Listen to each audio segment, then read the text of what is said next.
Okay, so today we'll be talking about the authorship of the Pentateuch. But before that, last week we learned the literary structure and Israel's nationhood, including the call of Abraham and Moses.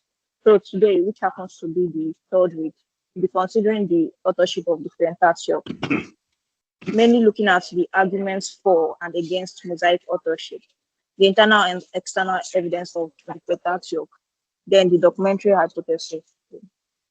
Okay, let's move on to defining the term Pentateuch. The Pentateuch is said to be from the Greek word pentateuch, which means 5 volumes. But when used in reference to the Old Testament, it means the first 5 books of Moses. So in biblical terms, the Pentateuch is the first five books of the Old Testament. Now, who was the first to use the term Pentateuch in reference to this book?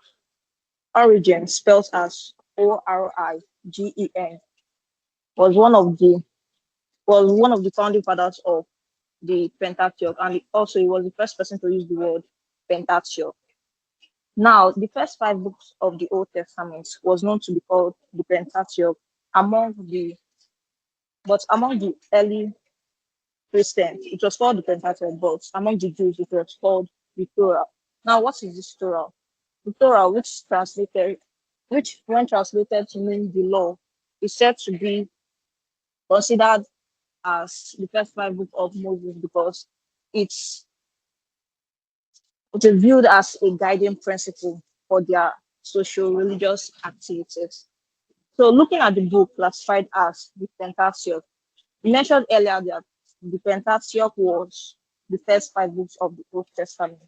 So what are these books?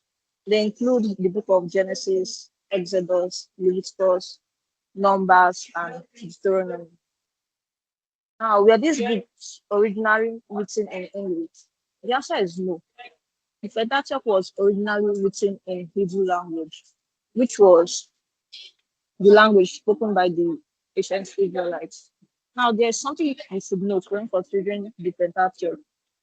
You know that the first word of each book of the Pentateuch is the title. For example, if you take a look at any Bible, be it the King James Version or the Holy Book, or even the New Word, like the book of Genesis, for example, where the first word starts with in the beginning. You see that in the book of Genesis, the Hebrew word for Genesis is called Bereshit. And when transcribed, it means in the beginning, just as the first word in the book of Genesis. We check Genesis 1. It's written there, it's in the beginning. It starts with in the beginning. So the same goes for Exodus, which is called Shemot in Hebrew language, which means when transcribed, these are the names. If you check the book of Exodus now, like I said, in any of the Bible, be it King James Version, New Word Translation, or the Holy Bible, you see that the first word for Exodus that starts with the Exodus is these are the names. So listing the Hebrew names of the Pentateuch with their meaning, you can start with Genesis, like I mentioned earlier. The Hebrew name is Bereshit, and the meaning is in the beginning. Then secondly, Exodus. The Hebrew name was Shemot, meaning these are the names. Now Leviticus, the third book, has the Hebrew name as Wakra, and the meaning he called. Then the fourth one is Numbers. The book of Numbers Hebrew name was Demidbar. When transcribed, it means in the wilderness. Then lastly, the book of Deuteronomy, which has the Hebrew name as Devarim, which means the words. Now, these were the names that was called during the time of the ancient Israelites. Because looking back at the time of the ancient Israelites, you notice that the language of the Israelites was the Hebrew language. Now, the English names for this book of the Pentateuch are derived from the Septuagint. In, in Roman numerals, it means LXX, that is 50 plus 10 plus 10, that's 70. But what do we mean by the Septuagint in literary terms and in biblical terms? The Septuagint is said to be a Greek translation of the Hebrew Bible, mainly the Old Testament, which was produced in the 3rd century BCE. Now, the Septuagint comes from the Latin phrase "vetus testamentum ex versionem." You don't have to understand that word, or you don't have to know that word. But in the Old Testament, it means the version of the 70 translators, according to legends, though. Now, these 70 Jewish translators, six from each of the 12 tribes of Israel, worked on the translation in Alexandria. If you look at this Alexandria now, you notice that it's a state or it's a city in Egypt, or let's say back in those days, and presently also it's also a state or a city in Egypt. So, but it's not really necessary for you to know all this. Just know that the Septuagint is a Greek translation of the Hebrew Bible. However, the English titles therefore have Greek background. That is, for Genesis, just as the Hebrew, the English Bible, like Genesis had Hebrew background and some meaning. This one now, the book of Genesis also has a Greek background. Now, for it's also the same thing, but different meaning. For example, the book of Genesis in Hebrew meaning it means in the beginning, but in Greek meaning it means the beginning also. For Exodus, in book of Exodus, it means for the Hebrew name, it has these are the names, but in Greek background, it means way out. For Leviticus, it's pertaining to the Levites. While for Numbers, it has numbering, and Deuteronomy means second law. So you can see that the Greek background of the Old Testament has different meaning with the Hebrew background of the Old Testament. Having identified the Hebrew and Greek background, let's move on to the Pentateuch in Israelite history. The Israelite history is firmly rooted in addressing the destiny of humanity. However, the Pentateuch has helped us better understand God's purpose for Israel, especially in relation to the redemption of man. So the Pentateuch practically begins with the creation of man, the subsequent fall and the attendant consequences, and the process of restoration. Subsequently, the historical framework of the Pentateuch consists of the formation of Israel from the call of Abraham down to the death of Moses. Therefore, if we are looking at the span period of the Old Testament, you can see that it spans over 600 years. If you do the calculation 1900 from 1900 BC to about 1250 BC, you can identify the span period of the Pentateuch. But there's something difficult let's say there's something hard to identify in the book of Pentateuch, and that is the precise date that the events were recorded in the Pentateuch. The events that were recorded in the Pentateuch. Now, the difficult part that cannot be easily dated is the early stage of the Israelite history. Now, let's say during the times of Abraham's father, those parts were not mainly recorded in the Israelite history. Also, especially what is called the patriarchal history, like what I said earlier, the fathers of Abraham's forefathers. What I mean by patriarchal history is that the history of the early ancestors of Israel. So therefore, the Pentateuch can be divided into two main subdivisions. The first is about the story of the patriarchs, which is the story of Abraham, Isaac, Jacob, and Joseph. Then the second section relates to the story of Moses and the formation of the nation of Israel. Now, having said all this, let's dive into the main work, which is the authorship of the Pentateuch. Okay,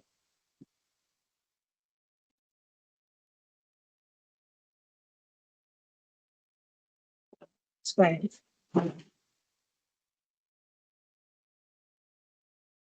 Okay, like I said, let's move into the authorship of the Pentateuch. Now, there are several issues regarding who wrote the Pentateuch. This is a serious argument in the Old Testament because this problem arises because the Pentateuch was anonymously written. That means it was written in secret. And in other words, nowhere does the first book explicitly indicates the author. That means the Pentateuch had no place it wrote that Moses was the author or that somebody was the author of the Pentateuch. However, until the rise of modern biblical criticism, the Jews and Christians had always taken at face value the claims that the Pentateuch was written by the patriarch Moses of 15th century BCE. This claim has been argued, or let's say it has been seriously challenged, and this has been the basis for the formation of the documentary hypothesis, which is the JEDP, which is the JEDP. Now, this claim that Moses was the writer of the Pentateuch, I've said that earlier, has been seriously challenged. How? Let's discuss in details. Starting with arguments in support for the Mosaic authorship of the Pentateuch. Let's start with the support of the Mosaic authorship of the Pentateuch. One of the support for the Mosaic authorship of the Pentateuch, or the internal evidence that Moses was the author of the Pentateuch, was that in several instances, Moses was commanded to write what he heard and saw. For example, if you look at Sorry, hello. yeah, I can hear you. Yeah, sorry. Could you press the play button at the top so it will show the whole screen I at thought once? I pressed it before. Okay, present. Yeah, Okay. it went back. Yeah, thank you. Okay, thank you. Okay, as I was saying, the support of that Moses was the author of the Pentateuch. We have the internal evidence, which stated that Moses was commanded to write what he heard and saw. For example, if you look at the book of Exodus 17, verse 14, there it says that God told Moses to write this for a memorial in a book, and Moses wrote all the words of God. Secondly, in reference to Mosaic and the Mosaic authorship of the Pentateuch, was that Moses was mentioned, or okay, Moses was mentioned to be the author. Like if you look at the book of Exodus 20, verse 25, and book of Exodus 2, verse 3, you see that Moses was stated to be the author of the Pentateuch. Now, the third support of Mosaic authorship of the Pentateuch was that Jesus referred to Moses as the author of the Pentateuch. And this evidence can be seen or found in the book of John 5, verse 45 to 47, and Matthew 19, verse 7 to 8. Lastly, the claim of Mosaic authorship of the Pentateuch can be seen in the thematic unity. What do I mean by the thematic unity? Talking about the moral unity or the moral lesson of the Pentateuch, such as the covenant and law.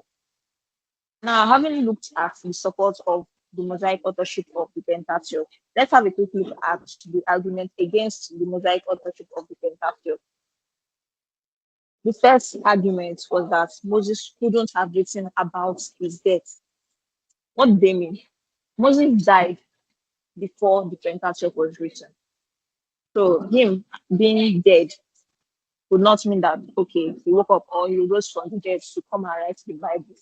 The Spirit wrote the Old Testament. Secondly, anachronism. This anachronism states that the Pentateuch contains references to events, places, or titles that may not have existed during the time. Thirdly, the documentary hypothesis proposed that the Pentateuch is composed of multiple sources, which is the JEDP. And lastly, some parts of the Pentateuch contains linguistic features that may later in time be referred to Moses or point down to Moses. That may point down to Moses. Now let's now go into details the documentary hypothesis of the Pentateuch. Now I mentioned earlier that the documentary hypothesis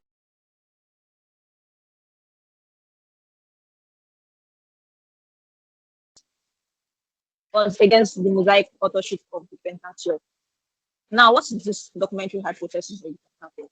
The documentary hypothesis of the Pentateuch is the theory that the Pentateuch was a compilation of selection from different written documents composed at different places and time. over a period of 5 centuries, long after the death of Moses. Now, this documentary hypothesis comprises of the JEDP, as I mentioned earlier before, standing for the J as Jehovah or Yahweh, the E as Elohim, the D as Deuteronomy, and the P as priest. Now, the documentary hypothesis of the Pentateuch had its beginning with Jean Astruc, a French physician. Now, Jean Astruc, in his studies, discovered that God was referred to as Elohim, which is the E source in Genesis 1, and mostly as Jehovah or Yahweh, which is the J source in Genesis 2. However, this Jean Astruc did not deny the Mosaic authorship of the Pentateuch. He only tried to account for the occurrence of two different names in the two chapters of Genesis, which led to his conclusion that Moses used two different sources, which gave two different accounts of Genesis, which gave two different accounts of Genesis, like in the creation story. If you look at the creation story, you see that it has two different stories, but they mean the same thing. Now, the next person that came up with another source or who separated who separated the materials that belong to Yahweh's and Eloh's, which is the J and E source, precisely was J.G.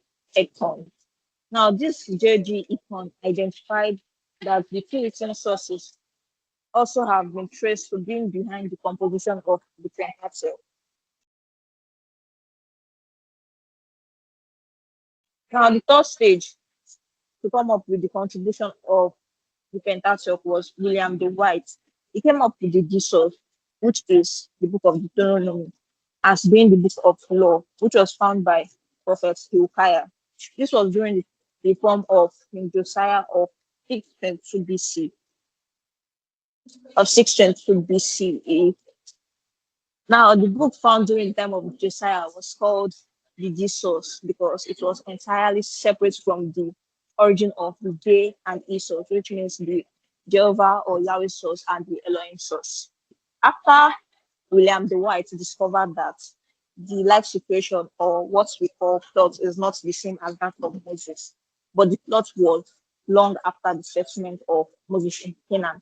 He drafted or he concluded that the Mosaic authorship of the Pentateuch was not written by Moses. Now, three hypothetical written sources have been identified as being part or being behind the composition of the Pentateuch. What are these three sources that I just identified? That is the J source, which is the Jehovah or Yahweh source, then the E source, which is Elohim, and the D source, which is the book of Deuteronomy found during the time of King Josiah by the high priest Hilkiah. Now, lastly, the priestly code, which is the P source, was called that because it has to do with cultic and ritual legislation, ritual legislation, which also involved issues like sacrifices, priestly ordination, and priestly honor. Basically, let's just link this priestly code during the time of the Levites in ancient Israel. Okay, having discussed the documentary hypothesis of the Pentateuch, what are our summary or what have we discussed so far? Let me just make a let's go back to what I said earlier. Okay, see how I'm going to start. We first discussed about the origin of the Pentateuch. We said that the Pentateuch was the first five books of Moses. The first five books of yes, the first five books of Moses. And there were different arguments for and against this Pentateuch. And I mentioned some arguments for and against the Pentateuch. Let's go back to the argument. Arguments for the Mosaic authorship of the Pentateuch. Let's say that no arguments for yes, that is in support of the Mosaic authorship of the Pentateuch. So that the Pentateuch had reference because Jesus mentioned that Moses, the book of, like Jesus gave reference to Moses as the author of the Pentateuch. And secondly, biblical references like the ones I mentioned earlier, like the book of Exodus, First King, gave reference to Moses as the author of the Pentateuch. And also the events that took place during the death of Moses also gave reference to the to Moses as the Mosaic authorship of the Pentateuch. Now let's move on to arguments against the Mosaic authorship of the Pentateuch. Now, what are the arguments? I mentioned earlier that the first argument there was that Moses couldn't have written about his death because a dead person cannot write or cannot see. So Moses couldn't have written about his death. The second argument there was anachronism. Then the third argument was that the times and events that the Pentateuch war was written was basically different, and it has different sources that backs up that back it up. And also the documentary hypothesis also gave an argument against the Mosaic authorship of the Pentateuch because of the different sources, which is the JEDP, the J standing for the Yahweh or Jehovah, the E standing for Elohim, the D for Deuteronomy, and P for priestly code. So having stated the Mosaic, the documentary hypothesis of the Pentateuch, what are the criticism for this documentary hypothesis? If you can see on your screen, the first criticism for the documentary hypothesis of the Pentateuch was that it oversimplifies the complexity of the text. What does that mean? It means that like the dates or the language or the time or the events that took place during the time of the Pentateuch was oversimplified. And secondly, the lack of manuscripts as evidence for separate sources was also a criticism for the documentary hypothesis. That means there was no manuscript or anything that could be traced back to the evidence of separate sources. Like, let's say, if you go to museums now, you will not see any manuscript or any ancient book that gave reference to the documentary hypothesis of the Pentateuch. And lastly, some scholars support supplementary or fragmentary models. That means some scholars just have to pile up some works in order to give claim that the Mosaic authorship of the Pentateuch was not written by Moses. Now, what is our summary and our key takeaways? One of the summary there is that Mosaic authorship is traditional but debated. That can be seen in the arguments for the arguments for and against Mosaic authorship of the Pentateuch. It also has internal and external evidence from both sides. Then the documentary hypothesis, which we discussed earlier in our discussion, also gave claim to this. So now, if you have any question or anyone you don't know, you don't understand, just you can say it now or just drop a message below and I'll see it. Okay, sorry, I don't know. Was there any conclusion that they gave Yeah? as to which of these? Was there any conclusion that they gave as the correct um, documentary or the correct author for this mosaic Okay, stuff like this? okay, I understand what you mean. But like, was there any conclusion for the claim of the Yeah, that is documentary maybe the one that hypothesis? was right. Yeah. Okay, there was no conclusion because it's still debated. They are still arguing it. That's why it's under argument against the Mosaic authorship of the Pentateuch. So there was no conclusion. Is Okay, there any other thank you. question? Or do you understand that one? Yeah, thank you. Yeah, okay.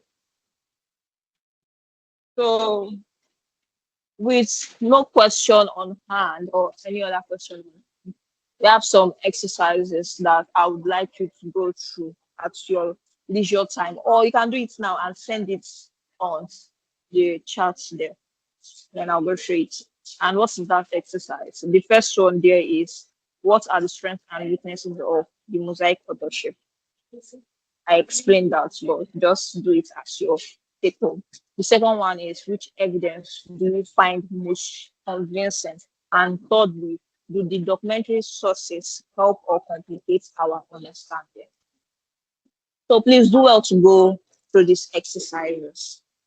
Next week, which happens to be the fourth week, we'll be treating the rise of monarchy in Israel, looking at the historical setting, the fall of Samuel, the ministry of Eli and Samuel, and factors that led to the demand of monarchy.